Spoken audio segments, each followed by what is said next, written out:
Olá, pessoal. Todo mundo me escuta bem? Bem-vindos aqui ao nosso webinar. Hoje a gente vai falar um pouquinho sobre a lei do momento aí no mundo dos RHs, das empresas. É super importante aqui para a Pipo a gente trazer esse momento de troca de conhecimento com uma pessoa especialista. Então, hoje eu estou aqui com a Andrea Macei, ela é sócia e advogada trabalhista, especialista em CLT e compliance da Machado Meyer Advogados. Andréia, muito obrigada por estar aqui com a gente hoje para falar desse tema que tem sido super pedido pelos nossos clientes, então é um prazer estar com você aqui hoje. Muito obrigada. Agradeço a vocês pelo convite. Agradeço também todas as pessoas que estão aqui conosco para a gente discutir esse tema que é tão recente. É um prazer enorme estar aqui com vocês. Espero poder contribuir. Boa, com certeza vai conseguir contribuir. Todo mundo está super curioso para saber o que muda, o que vem aí, como se prevenir de qualquer tipo de problema. E o assunto é muito importante, né? A saúde preventiva é um tema super importante aqui para a Pipo. A gente tem conversado muito já isso com os nossos clientes, a gente vem com esse discurso no nosso pilar de cuidado de saúde. Então, Andréia, antes da gente entrar nas obrigações práticas, né, vamos dar um passo para trás para quem está nos assistindo aqui hoje, né, e não tem muita familiaridade com a legislação. O que é exatamente essa lei, de onde ela veio? Bem, vamos só pensar que o Brasil tem tido um número crescente de casos de HPV, de câncer de mama, de colo de útero e de próstata. A própria Constituição Federal, ela diz que cabe ao Estado, né, ou seja, ao governo, o Estado, prefeituras, que eles promovam campanhas de prevenção de adoecimento e concedam saúde. Só que isso não é papel exclusivo do governo. Esse é um papel de todos. E vamos pensar também que uma grande parte do nosso dia é passada no trabalho, né? Enfim, a gente passa 2/3 do nosso dia, provavelmente, no trabalho, no ambiente de trabalho. Então, a gente pode chegar à conclusão que também é papel do empregador auxiliar o governo nesta campanha de prevenção ao adoecimento e dessas doenças que têm atingido tantas pessoas.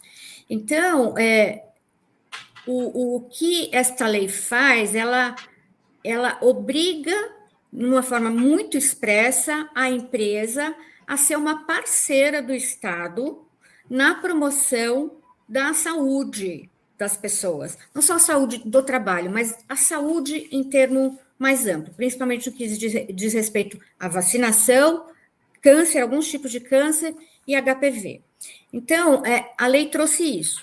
Ela fez algumas alterações na CLT, exatamente para que as empresas sejam obrigadas a serem as parceiras do Estado nessas campanhas de promoção, conscientização e educação das pessoas sobre a prevenção a doenças que podem ser fatais. Esse é o contexto dessa novidade, digamos assim. Boa, André. E muitos RHs chegaram até aqui pensando que já cumprem isso, né? Que afinal o direito dos 3 dias de ausência já existia antigamente. O que muda de fato agora? De fato, tá? O que a lei já previa? A CLT já previa que o trabalhador poderia se ausentar alguns dias do trabalho sem prejuízo da remuneração para realização de alguns exames, por exemplo, câncer. Qual foi a novidade nesse artigo? Agora, o empregador ele tem a obrigação de informar o empregado acerca desse direito. Então, não é só um direito do trabalhador se ausentar para fazer exames durante alguns dias e mediante comprovação, é um dever do empregador informar o empregado que ele tem este direito e que pode exercer esse direito sem prejuízo da remuneração. Qual outra novidade? Dentro desses dias de ausência que já existiam, houve um aumento do escopo. Então, agora, o empregado ele vai poder se ausentar 3 dias por ano, justificados para realização de vacinação e para exames de HPV, câncer de mama, colo de útero e próstata. Então, antes, o que era antes um direito e um direito específico para uma certa doença, digamos assim, agora virou uma obrigação do empregador educar, conscientizar os empregados, informar acerca desse direito e ampliou o rol de problemas que podem justificar essas ausências, tá bom? Então, o que a gente vê aqui é que aquilo que era só direito virou obrigação. E por que isso? Porque se percebeu que uma grande parte da ausência de exames preventivos vinha da ignorância dos próprios empregados de que ele tinha esse direito a essa ausência para a realização dos exames, e ele não tinha ciência exata de quais eram os mecanismos disponibilizados, ou pelo empregador ou pelo Estado, para que eles pudessem realizar esse exame. Então, a lei veio fortalecer isso.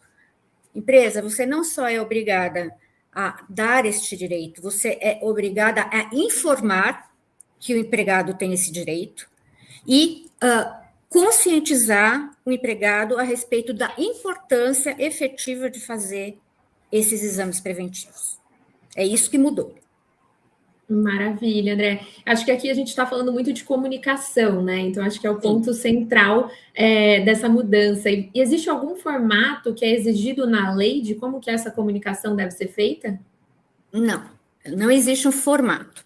Cada empresa pode definir o formato que atenda melhor ao objetivo da lei. Então, o que a gente tem que ter em mente quando a gente fala como é que eu tenho que fazer isso, é o que a lei quer atingir, certo? Qual é a minha obrigação como empregador? Minha obrigação como empregador é informar acerca do direito, informar como é que o empregado pode fazer para exercer esse direito, o que está abrangido nesse direito, e educar o empregado a respeito destes problemas de saúde e da importância da realização desses exames. Então, o que eu tenho que ter? O que eu tenho que fazer? Depende do tamanho da empresa, do número de empregados, da pulverização das unidades da empresa, mas tipicamente o que é importante é que haja uma campanha em que se fale expressamente sobre isso, e isso tem que ser registrado de alguma forma, quer seja na intranet, quer seja em reuniões presenciais em que os empregados assinem, quer seja na disponibilização posterior deste material na intranet, nos painéis de aviso, em casos de fábricas, por exemplo, que os empregados não ficam possibilitados de acesso à internet, intranet em tempo constante, que essas informações sejam colocadas de forma muito visíveis nos painéis de avisos, nos postos Fabris. Então, o empregador precisa realizar campanhas estruturadas e documentar a realização destas campanhas estruturadas, destas informações e a abrangência que estas campanhas e essa disponibilização teve pelo seu número de empregados, unidades e tudo mais. Então, o que é importante faça uma campanha ostensiva, disponibilizo os materiais de forma constante, bastante visível e efetiva, e registro que eu fiz isso. É isso que é necessário. Então, cada empresa pode escolher a sua modalidade, mas tem que ter em mente que ela tem que atingir o seu público, tem que estar disponível de forma clara, objetiva, educacional, e acessível a todos. Isso é o principal. Maravilha, André. Eu vou aproveitar aqui que chegou uma pergunta, a Gisele trouxe uma pergunta que eu acho que é bem legal a gente aproveitar o momento, se a lei ela obriga apenas exames de câncer de mama, próstata e HPV e vacinas, ou se vale para outros exames preventivos também? Veja, a lei foi expressa com relação a esses tipos de câncer, HPV e vacinação. Essa é a letra expressa da lei. Mas o que acontece? Muitas vezes, a convenção coletiva de trabalho aplicável Ou ela já trazia essas obrigações, ou ela amplia essas obrigações. Então, é muito importante que as empresas consultem a Convenção Coletiva de Trabalho para verificar se há outras hipóteses de afastamento justificado, por quantos dias e o que a empresa tem que fazer.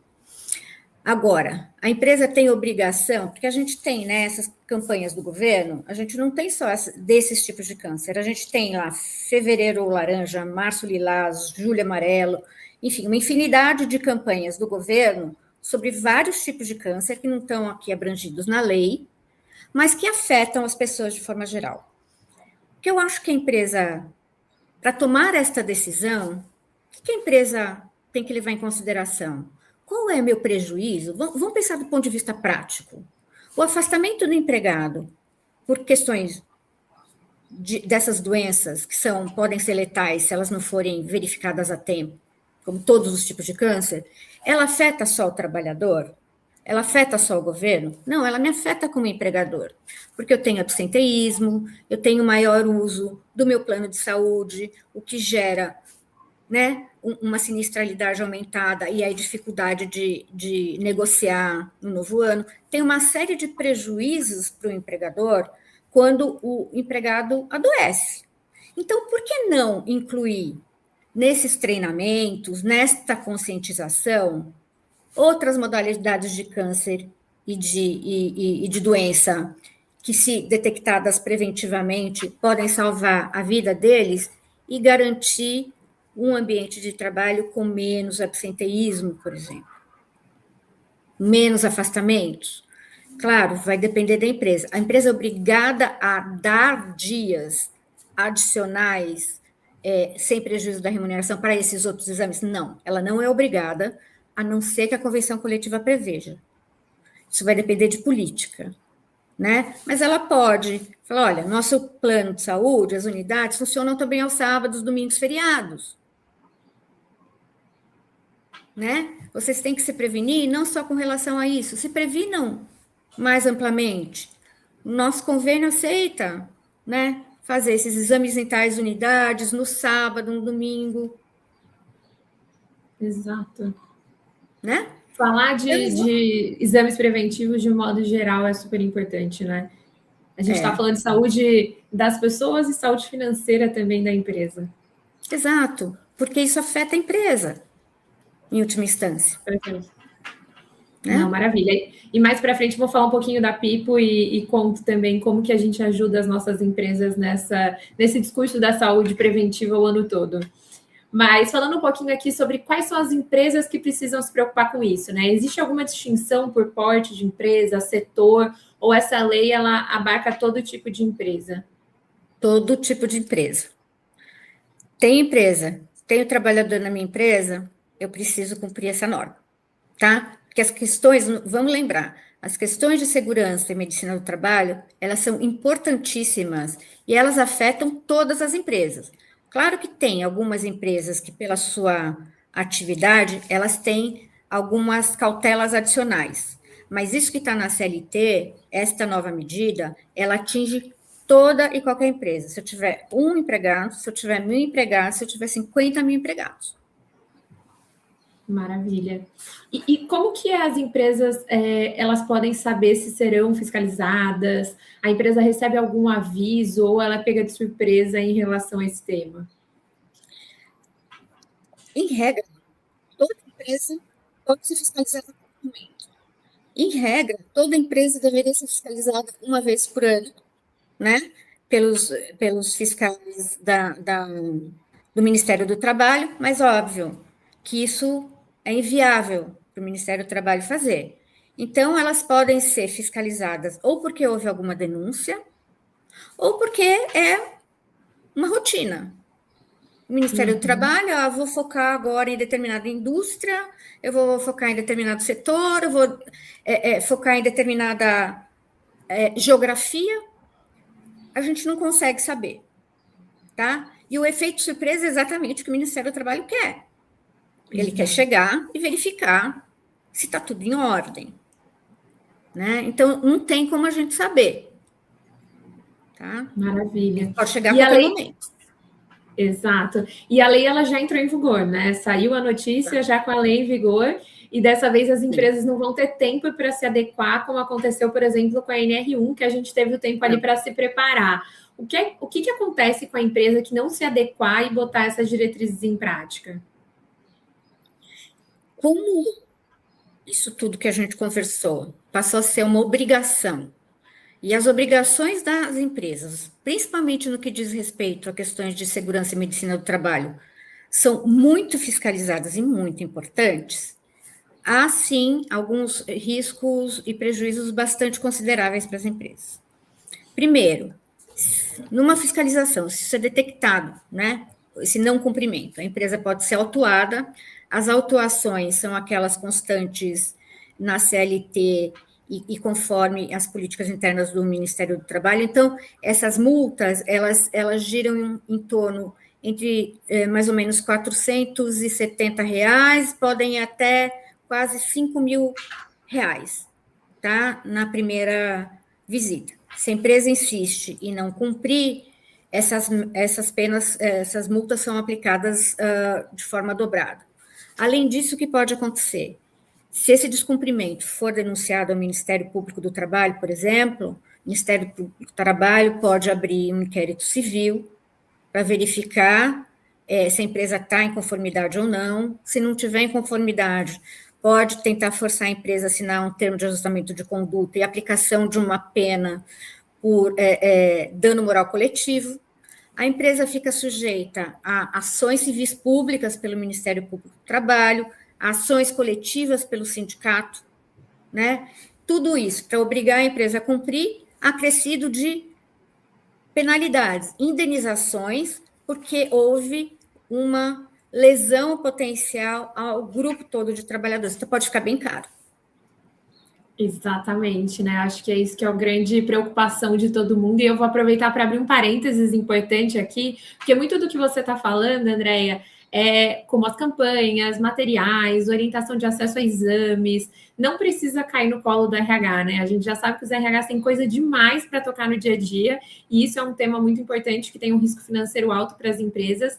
Então, quem deveria estar ajudando vocês aí que estão assistindo a gente é a corretora de vocês. Né? Então, a corretora ela deveria estar atuando como uma parceira estratégica no tema e não apenas como uma gestão do plano de saúde, mas sim na orientação de legislação, campanhas, direitos dos colaboradores. E é exatamente isso que o People Cuida faz. Né? É para isso que o People Cuida existe. Aqui na People, a gente entende que a corretora ela não pode ser só um canal de contratação de plano, né, de benefício de saúde, ela precisa realmente ser uma parceira de verdade para os RHs e cuidar da saúde dos colaboradores, e isso inclui orientação, cada pessoa sobre quais exames preventivos fazem sentido para o perfil dela, ter um portfólio possível de ações de saúde que podem ser aplicadas nas empresas. Então, como a Andréia falou, né, não necessariamente você precisa seguir ali só o Outubro Rosa e Novembro Azul, que é o que a lei está pedindo, né? Mas a gente tem outros temas ao longo do ano que são super importantes serem reforçados e apoiar o RH com materiais de educação em saúde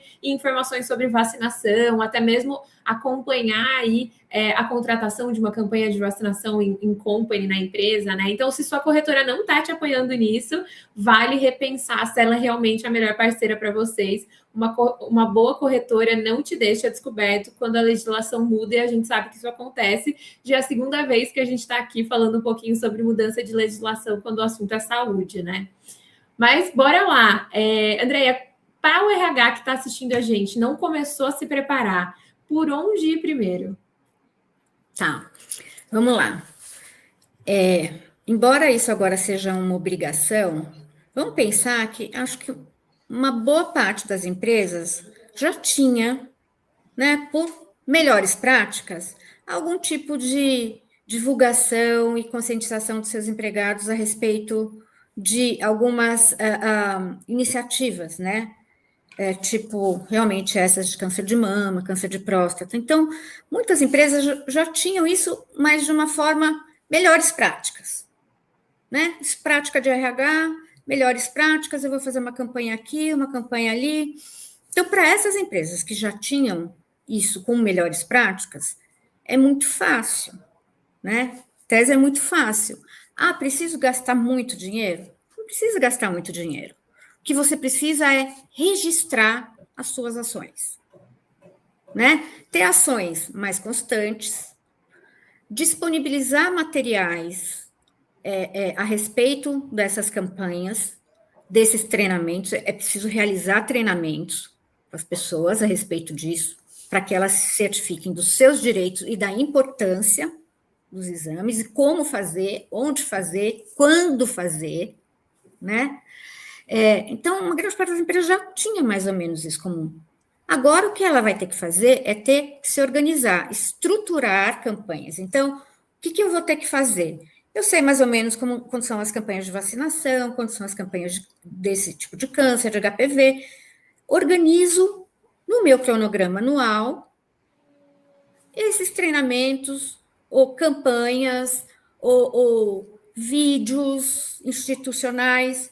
É uma questão de organização. A gente não precisa gastar muito dinheiro com isso. Uma grande preocupação das empresas, poxa, mais uma obrigação burocrática. É verdade, é mais uma obrigação burocrática.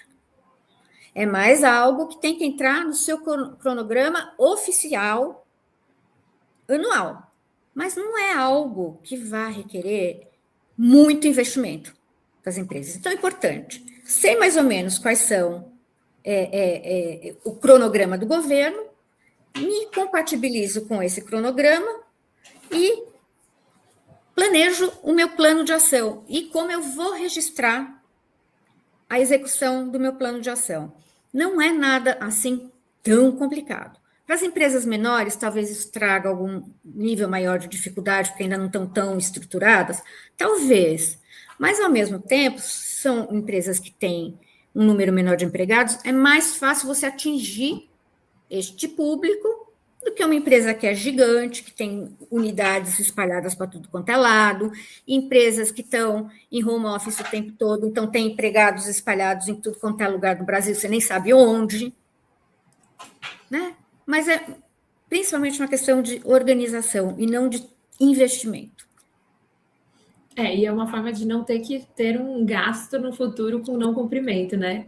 Eu acho que os clientes da People já estão bem adaptados. Eu acho que você trouxe bem a realidade dos clientes da People, que agora é documentar o que já é feito, né? Aqui na People a gente tem aplicação de questionário de saúde, definição de estratégia de saúde para o ano todo. A gente sempre reforma a importância dos meses mais relevantes, vamos dizer assim, para toda a população, né? Porque a gente sabe que existem condições que vão ser específicas de cada empresa, dificuldades de saúde que cada empresa vai ter a sua, mas janeiro branco, setembro amarelo, outubro rosa, novembro azul, não consegue fugir muito disso, né? Saúde mental e cuidado preventivo, a gente fala que é lei aqui, a gente já usava isso como algo muito importante, então agora é se preocupar em como registrar isso e garantir que quando bater na porta uma verificação esteja tudo muito bem documentado, né?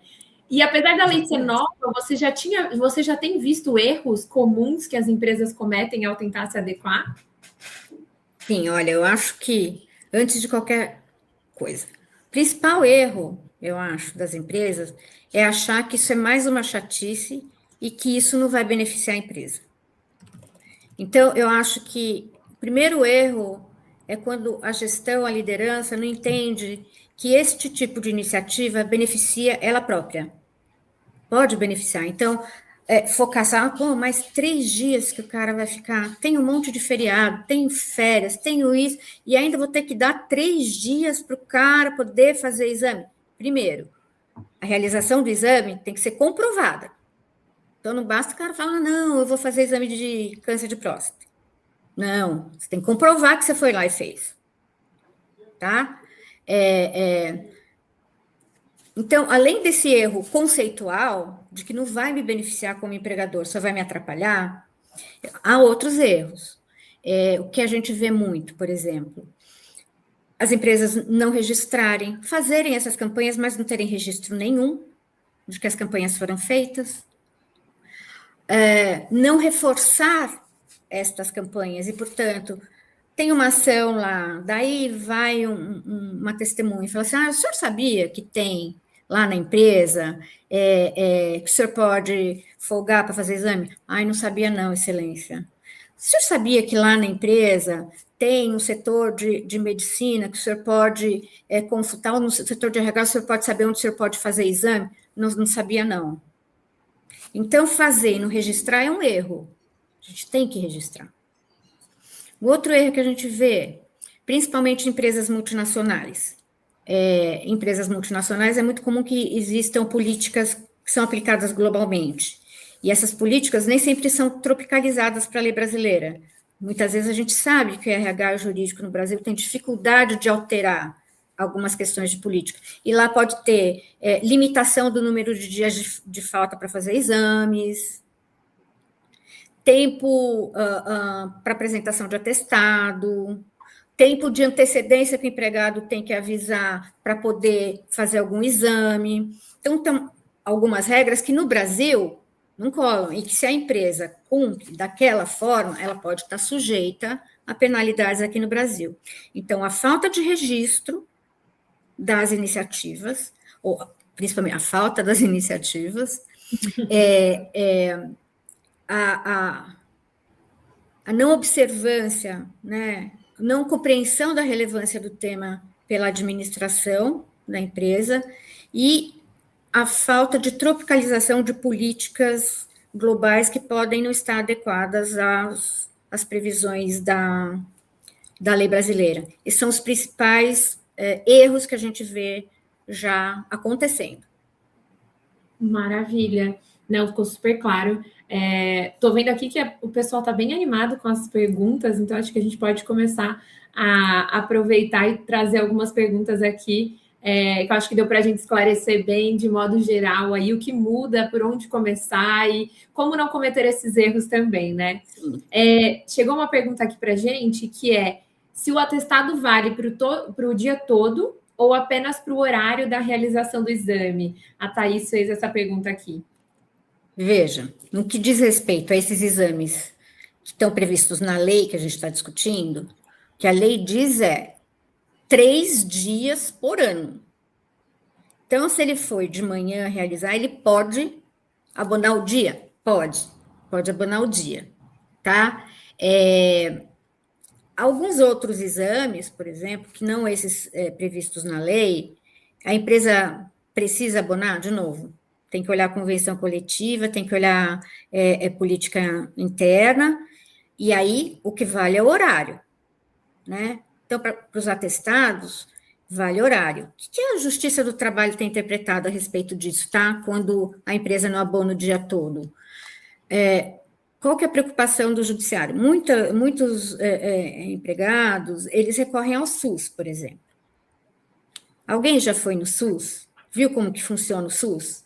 Quanto tempo de espera o empregado tem que ficar ali para fazer um exame? Então, a consulta pode durar 2 minutos, mas o cara ficou 4 horas na sala de espera. Foi de ônibus, voltou de ônibus. Então, vamos pensar na mentalidade da Justiça do Trabalho, que ela está acostumada com quem? Exatamente com este público que vai no SUS, que é carente. Então, quando o empregador não abona o dia, ele pode, eventualmente, no futuro, ter que reparar o empregado, pagar aqueles dias? Pode. Mas, em tese, os atestados deveriam conter o horário, a não ser esses que são previstos na lei. De fato, a lei fala 3 dias por ano, comprovadamente. Uhum. Tem que abonar. O resto é horário, com essa ressalva. Se você considerar o horário, leve em consideração que se seu empregado precisa de SUS, a Justiça do Trabalho pode dizer, falar, não, você tem que abonar o dia inteiro. Tá? Maravilha. Até aproveitando, a Thaís também trouxe uma outra pergunta que eu acho que é bem legal, que é se só o comprovante, né, o atestado de ida é necessário ou é preciso também algum tipo de relatório médico que comprove essa necessidade do exame? Não, a lei não tem essa minúcia de detalhes. Entendo que a comprovação do agendamento é suficiente, tá? E do atestado, ele pode pedir um atestado, ó, pode atestar que eu vim no exame. Agora, o laudo, você não precisa mesmo, porque isso é informação sensível, que o empregado só vai divulgar se ele quiser. Você não pode exigir que ele mostre para você como foi o laudo que resultou do exame que ele fez, tá? Isso é uma informação sensível que o empregado tem que querer disponibilizar para o empregador. Boa, até aproveitando esse gancho, a gente até estava falando antes de entrar aqui, a Renata trouxe a questão de não é necessário ter o CID hoje nos atestados, né? Quem precisa autorizar que o CID esteja no atestado é o próprio colaborador. Então, qual que é a melhor forma, né, de controlar os atestados apresentados para esse fim? Já que não precisa ser comprovado. Vai ter que comprovar de alguma forma, se tiver alguma auditoria, que essa ausência foi por conta desses exames? Como que vai funcionar? Até pegar esse bastante texto da lei, para a gente também deixa eu ver aqui, ó. A lei fala assim, olha, que ele pode ter até 3 dias de realização de exames preventivos de câncer devidamente comprovada. Então, quando vocês forem fazer as campanhas de orientação dos empregados, tem que dizer para eles expressamente, olha, este abono aqui, conforme a lei, ele só vai existir se eu tiver uma comprovação de que você foi fazer estes exames. Você não precisa me dar um laudo, não precisa me dizer se é porque você tem algum problema ou se é preventivo, mas você precisa, para que você tenha esse benefício da lei, mostrar para mim que você foi fazer esse tipo de exame. Tá? Maravilha. Então, de novo, é orientação para o empregado, como é que ele tem que fazer para ter esse direito. Maravilha. Voltamos ali no ponto de comunicação, né, Andréia? E até aproveitando esse gancho, a Patrícia trouxe uma pergunta que é bem legal. Como que empresas menores que não têm um médico do trabalho saberão desses detalhes todos para passar para o empregado? O governo tem algum site seguro para isso? Tem o site do Ministério da Saúde, tá? Que ele disponibiliza informações bem completas a respeito das campanhas de vacinação e a própria mídia, né? Divulgar agora, mas para você se preparar lá no começo do ano, para o que você vai fazer no correr do ano, o Ministério da Saúde disponibiliza essas informações. Então, basta entrar no site do Ministério da Saúde, até tem sessão de perguntas e respostas lá, em que você pode se informar do calendário das campanhas preventivas do governo. Maravilha. E, sendo cliente da Pipo também, tem todo o nosso apoio aqui com o nosso time de saúde para construir essa estratégia de cuidados de saúde para o ano todo.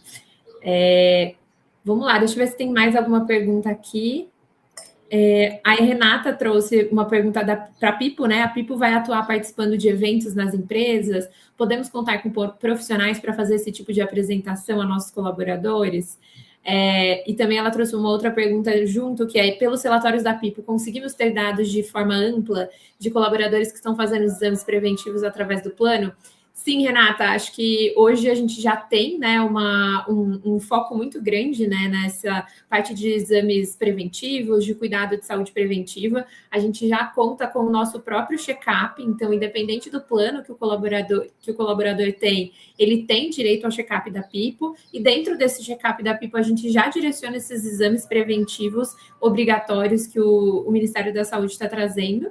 Mas a gente também tem campanhas, né? Então, todo tipo de campanha de saúde ao longo do ano é contemplada pelo nosso time de saúde. Então, Novembro Azul, Outubro Rosa, Setembro Amarelo, Janeiro Branco. Então, com certeza, vocês vão poder continuar contando aí com o nosso time de saúde para fazer essa comunicação, além também de materiais, né? Acho que isso é super importante, como a própria Andréia trouxe, né? A gente não necessariamente precisa só fazer comunicações de webinars, palestras, né? A gente pode ter comunicações assíncronas, né? Aqui na Pipo a gente tem vídeos, a gente lançou no final do ano passado vídeos temáticos sobre os principais temas, a gente tem materiais de e-books, cartilhas, manuais que podem ser divididos com o time, que é uma forma fácil de registrar essa comunicação e também adaptar para o perfil de colaborador que a empresa tem, né? A gente aqui na Pipo tem vários clientes que têm desde pessoas que trabalham dentro de lojas, pessoas que estão dentro da fábrica, pessoas que estão no escritório. Então, são perfis diferentes, né? Pessoas que não têm o computador, o celular ali o tempo todo para conseguir acessar, e pessoas que têm. Então, a gente consegue se adaptar aí a todos os perfis. Fica bem fácil. Sabe uma coisa que Desculpa, que eu esqueci de comentar aqui e é muito importante. Vamos lá. A lei diz, né? Você pode se ausentar até 3 dias para fazer exame. Agora, pensa numa linha de produção. Se todo mundo da linha de produção em determinado turno resolve fazer exame no mesmo dia. Ótimo ponto. De novo, gente, né? Ou todo mundo quer fazer o exame bem na emenda do carnaval. Né? Porque a gente sabe que brasileiro, às vezes, gosta de dar um jeitinho, né? Infelizmente, ou sei lá. Bom, uma coisa que eu, como advogada trabalhista, trabalho muito com RH, eu vejo é que muitas vezes os empregados, muitas reclamações trabalhistas, elas acontecem porque o empregado não entende o porquê de determinadas regras. Então, vou lá, põe uma regra, baixo de cima, né? De cima para baixo, é assim que tem que ser, é essa regra, quem não seguir a regra vai ser penalizado, mas não há uma informação para o empregado do porquê aquela regra existe. Qual é a importância daquela regra e do respeito àquela regra? Então, se eu tenho uma linha de produção e todo mundo resolve tirar o dia para fazer exame no mesmo dia, não dá. Então, o que eu, como empregador, tenho que fazer? Tenho que recusar. Não, você não pode. Então, nesses momentos em que isso vai ser passado para o empregado, algumas regrinhas também têm que ser passadas para eles. Ó, como é que você faz para usufruir desse direito? Eu não vou negar o direito, mas você tem que haver uma programação com o seu supervisor para que a linha de produção não fique abandonada toda no mesmo dia. Então, não é só baixar a regra, é explicar para eles o porquê esta regra existe. Senão o cara vai lá na Justiça do Trabalho e fala assim, ó, o empregador não deixou eu ir no exame que eu tinha marcado, eu perdi a oportunidade de ir no exame. E aí ele vai chamar o coleguinha de testemunha, o coleguinha vai falar, é verdade, a empresa não deixou, não. Pronto. Então, quando for necessário este tipo de organização, é muito importante que o empregado entenda qual é o racional daquela regra. Por que aquela regra existe? Por que o empregador precisa daquela regra? Porque direito nenhum também pode impactar no direito do empregador a ter o seu negócio. De forma que ele consiga desenvolver sua atividade. Isso não pode ser empecilho para o desenvolvimento da atividade do empregador.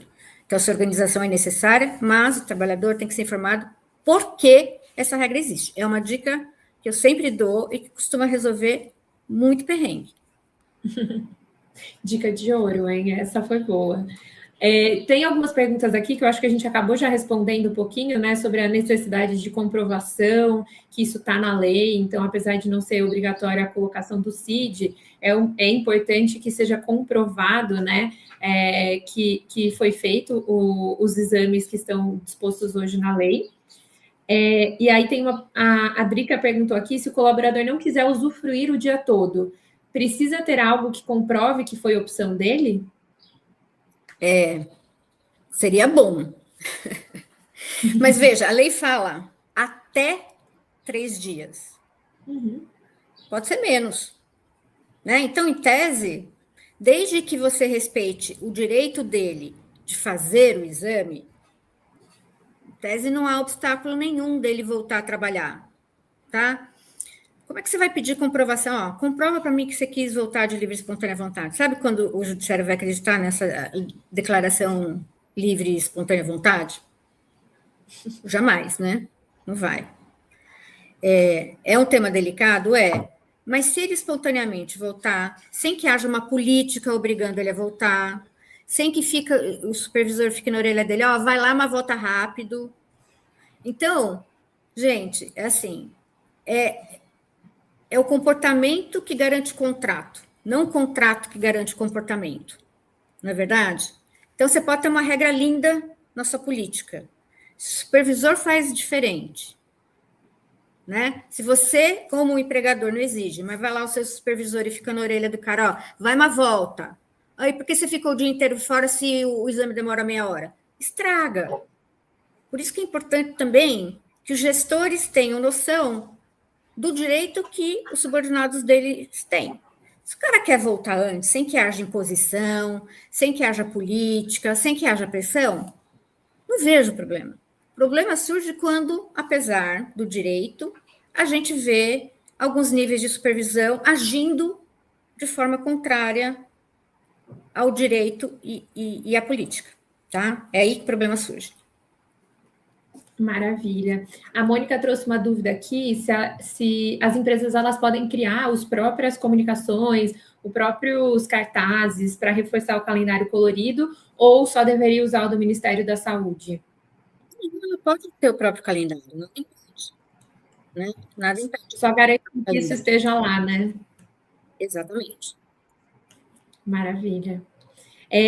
A Neide trouxe uma pergunta aqui que eu achei bem legal, né? Você falou um pouquinho, Andréa, sobre a questão de abonar o dia todo, principalmente para as pessoas que dependem do SUS. E a Neide trouxe, né? Então, quando a empresa oferece assistência médica, né, tem um plano de saúde, nesse caso, é possível abonar somente o período de ausência para a realização dos exames? Aí eu acho que tem bastante fundamento fático, jurídico, para você defender que são as horas que são abonadas, não o dia todo, tá? Vai um pouco de bom senso, de como a sua política é e de como você educa seus empregados também. Mas, em tese, sim. Se você fornece, né? Se você tem um plano de saúde, o cara tem disponibilidade qualquer dia, qualquer horário, não precisa ficar na fila do SUS e tudo mais. Tem unidades, né, de atendimento, laboratórios em vários locais-chave. Eu acho que é muito defensável que o abono ocorra só das horas. Esses exames que não estão na lei, né? A gente está falando. Os que estão na lei, tem que abonar. Se o empregado quiser pedir, tem que abonar o dia inteiro. Tá bom? Maravilha. E a Ellen trouxe aqui sobre o HPV, né? Porque no fim do dia, o SUS ele não oferece a vacina do HPV para adultos, né? Se não me engano, é até 14 anos. Como que eles devem fazer nesse caso? Os convênios, né, os planos de saúde, muitas vezes eles têm essas campanhas, porque é interessante para o convênio médico também estimular essas campanhas. Então, há campanhas de vacinação que vão em loco, vão nos escritórios, dependendo do tipo de convênio que você tem. Acho que aí as corretoras podem ajudar de uma forma bastante efetiva as empresas em como atingir essa finalidade, porque, de fato, o SUS não disponibiliza para todo mundo, mas talvez os convênios consigam essa disponibilização. E mais, a lei também não traz uma obrigação do empregador financiar essa vacina. A obrigação você tem direito a faltar, sem prejuízo do salário, eu tenho obrigação de dizer que você tem esse direito, e eu tenho obrigação de informar você a respeito da importância da prevenção, mas eu não tenho obrigação de pagar, tá? A não ser que a convenção coletiva preveja de outra forma, e também vale também o contato com o seu provedor de saúde para verificar quais são as alternativas disponíveis. Maravilha, Andréia. Esse tema é bem legal, porque no ano passado a gente até soltou um case de saúde aqui da Pipo, que foi um cliente nosso que entrou em contato com a gente interessado em fazer uma campanha de vacinação do HPV, e ele financiou a vacina do HPV para todas as mulheres da equipe, e foi bem legal, foi uma ação que a gente viu um valor muito grande até pelo engajamento da população, né? Em enxergar essa preocupação do empregador em financiar esse tipo de vacinação. Não é uma vacina barata, não vou mentir, mas eu acho que aqui também é muito importante que a gente consiga comunicar isso, né? Porque hoje vários laboratórios, várias clínicas fazem a venda dessa vacina de formas facilitadas, né? Com parcelas e tudo mais. Então, eu acho que o importante aqui também é falar muito sobre a prevenção no sentido de exames preventivos, né? Porque a descoberta dessa condição de forma rápida, a cura ela é muito mais fácil e muito mais barata, mas também a oportunidade que as pessoas têm de, se tiverem condição financeira de fazer essa vacina, e a empresa também, aqui na Pipo, conta com a gente para fazer uma campanha de vacinação das empresas. Maravilha. Deixa eu dar uma olhadinha aqui. A Ellen trouxe sobre periodicidade, isso é bem legal, recorrência, né? Então, a lei pede a divulgação do calendário nacional de vacinação. Tem alguma recomendação em relação à recorrência? Quantas vezes por ano isso deve ser feito? Eu acho que se for uma campanha bem feita, você pode fazer uma vez por ano, né, de acordo com o calendário, e manter sempre os avisos disponíveis para os trabalhadores, quer seja na intranet, quem tem acesso à intranet, ou se não tiver acesso à intranet, nos painéis, né, de informação, nas atividades fabris. O importante é, fiz o meu papel, fiz uma campanha bem feita anual, registrei, e todo o material sobre isso está disponível na minha intranet ou no painel de aviso. Agora, se você quiser, quem usa intranet, por exemplo, quiser a cada semestre, faz um pop-up. Você já programou os seus exames periódicos de câncer de mama? Custa fazer isso, né? Para quem tem intranet é fácil. Você faz lá um pop-up a cada 6 meses, programa lá um pop-up. Você já realizou os seus exames preventivos de câncer de mama, câncer de colo de útero, câncer de próstata? Você está acompanhando o calendário de vacinação do governo? Por que não? Agora, campanha grande, uma vez por ano, boa, bem feita, com registro e com disponibilização do material no local de fácil acesso pelos empregados. Maravilha. O Ismael trouxe aqui, 3 dias são 72 horas. Essas horas podem ser abonadas no decorrer do ano? Ai, essa pergunta é difícil. Essa aí eu vou precisar pensar para responder. A lei fala em dias, não fala em horas. Então, não é que eu vou pingar. Em janeiro foram só 3 horas, daí em fevereiro foram 5. Não, até dar 72. Fala em dias, não fala em horas. Não está falando 72 horas. Está falando até 3 dias. Então, entendo que a intenção do legislador foi o dia cheio, e não computado isso em horas, tá? Essa é a minha interpretação, mas é uma coisa a se pensar. Assim que eu interpreto. Caso contrário, o legislador teria falado até 72 horas. Até porque seriam 8 horas úteis em cada dia, né? Porque é o tempo de trabalho. Maravilha. E vamos para a última pergunta da Renata. Qual é a tratativa nos casos de empresas que não registram ponto e não fazem controle de jornada comprovar que o colaborador ficou ausente? Somente o atestado mesmo é uma forma de comprovação? Sim, é o atestado. Maravilha. De confiança, por exemplo, não tem controle, também vai ter o mesmo direito. E a falta de controle não quer dizer que o cara possa não trabalhar quando ele bem entende, né? Então, se ele não está trabalhando, ele tem que justificar porque ele não está trabalhando. Isso não quer dizer que você esteja controlando o ponto. Eu só estou usufruindo do meu direito de fazer um exame sem prejuízo da minha remuneração. Maravilha. Finalizamos aqui, conseguimos passar por todas as perguntas, estamos já aí nos minutos finais da nossa transmissão. Eu queria agradecer, Andréia, a sua participação aqui comigo. Tenho certeza que as pessoas ficaram muito felizes aí em ter bastante clareza sobre essa lei que está chegando e está tirando todo mundo do sério. Vou lembrar vocês que a gravação ela vai ficar disponível no mesmo link, então aproveitem e compartilhem aí com os colegas de RH, de saúde. E vou lembrar todo mundo que o time de saúde da Pipo, aqui a gente tenha um suporte para as nossas empresas, para que essa lei seja cumprida com bastante cuidado. Então, contem com a gente. Quem é cliente da Pipo, já chamem a gerente de conta, vamos conversar, vamos estruturar bem essas ações de saúde e esses materiais para ficarem registrados e vocês ficarem cobertos pela lei. É isso. Combinado? Aí. Muito obrigada, gente, pela participação de todos. Adoramos as perguntas.